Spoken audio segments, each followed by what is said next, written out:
China just gave the EU and the world a brutally frank message that was well outside the normal bounds of what had been said before, reportedly left some EU officials taken aback.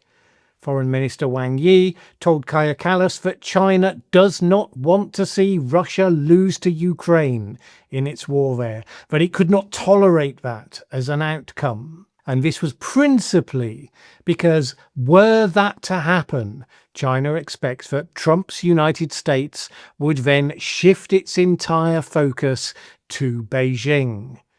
Now, in the context of the recent trade war between China and the US, President Trump's attempts to use his tariffs to push other countries, especially those in Southeast Asia, to commit to actions that would decouple them from trading with their largest neighbour, China. In that context, the comments make perfect sense.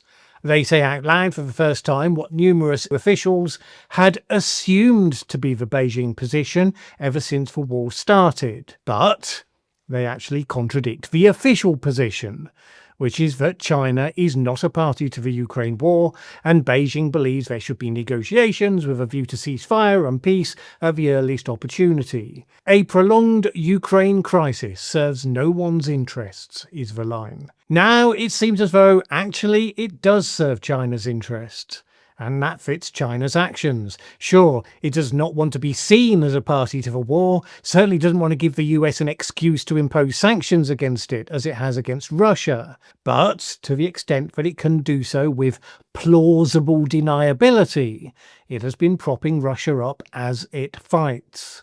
Most recently, the fact that Russia's starting to catch up with Ukraine in terms of drone production. That was attributed to help from China by a senior Ukrainian official who talked to Politico, who said this: Chinese manufacturers provide them with hardware, electronics, navigation, optical and telemetry systems, engines, microcircuits, processor modules, antenna, field systems, control boards, navigation. They use so-called shell companies, change names, do everything to avoid being subject to export controls and avoid sanctions for their activities. Those are actions that are obviously compatible with that internal objective stated out loud, not to let the war end quickly and certainly not in Ukraine's favour. However, Foreign Minister Wang Yi, having said that, went on to deny that it meant that China was providing such support, reportedly insisting that had it been doing so, the conflict would have ended long ago. Which, I don't know, sounds positively Trumpian to me. Would never have happened. Now, apparently, the long session where these things were said between China and the EU, it was actually quite a tense one.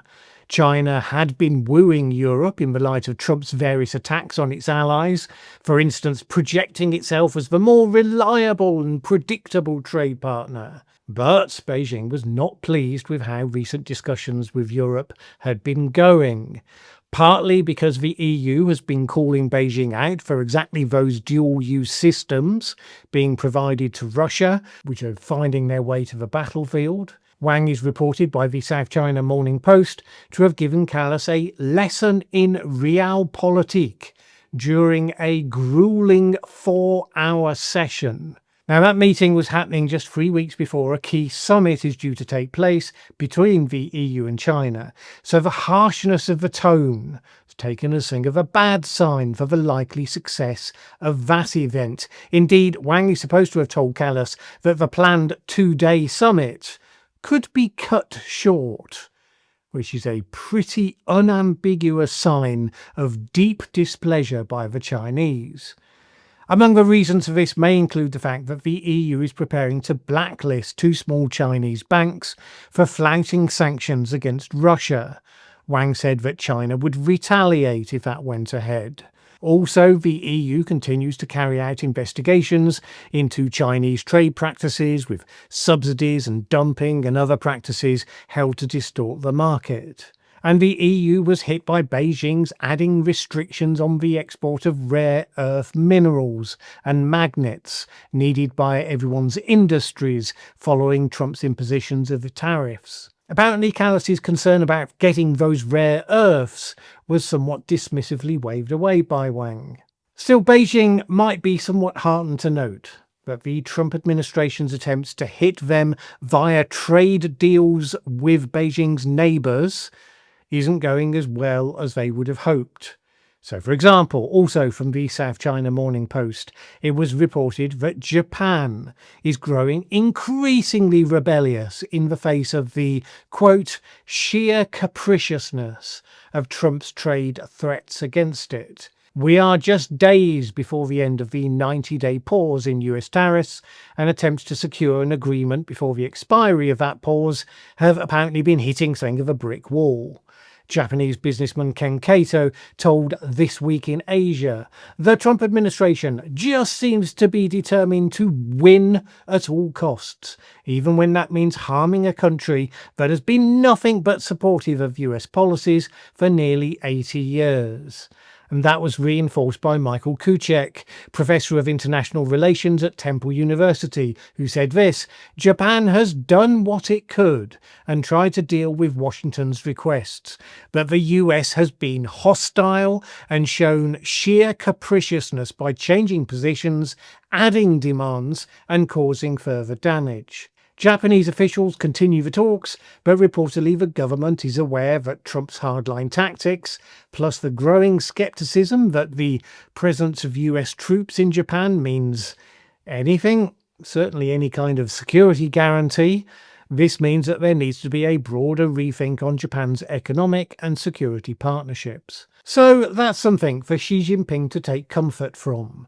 Even should the US turn its full attention onto the region, the way it's acting seems more likely to alienate it from potential allies in the region just that bit more quickly.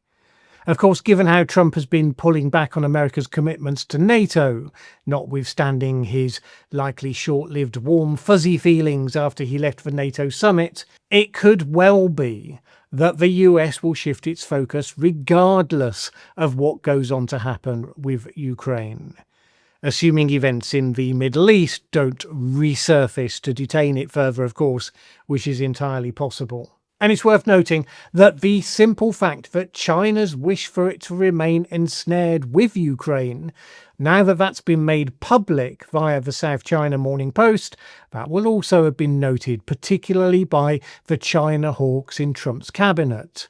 That news story will strengthen the hand of those within the team, people like Pete Hegseth, who agreed the pause on weapons to Ukraine a couple of days ago, who will say to the president, see, China is playing us.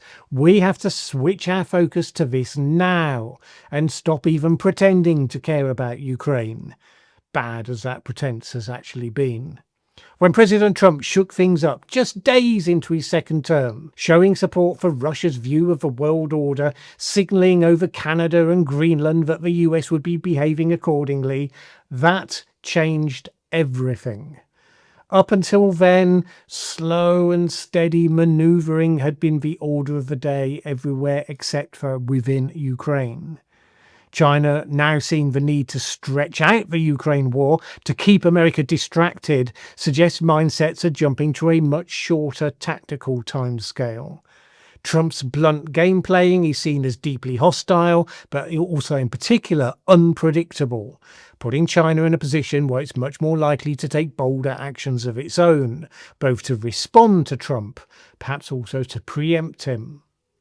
Right now, it seems the most likely cause for an early end to the Ukraine war would be if the US pulls all support for it, handing Russia's Putin with an opportunity for a decisive win. Now, that won't necessarily be the outcome, since of course Europe has some weight to lend to Ukraine as well. But if China is determinedly propping Putin up to keep him in the fight, it seems unlikely there'll be a major breakthrough in the other direction. If Putin wins, given that we know Russia has been building additional forces, the will they, won't they question of where and when he might move next, that might provide a sufficient continued distraction. All in all, though, seems that the United States deciding to go all in on the might make right world order has accelerated the arrival of a period where we have to stand back and watch these great powers manoeuvring for advantage and doing so at some speed. Ukraine, Europe, Canada, the UK, Japan, all of us are secondary players, not pawns, but not exactly in control of the events either.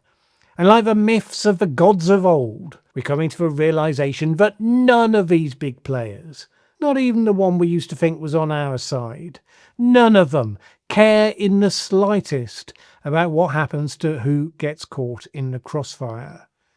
Now, it doesn't make our position hopeless, but it does well to understand which game you're playing, what the rules are, and what your part in it actually is.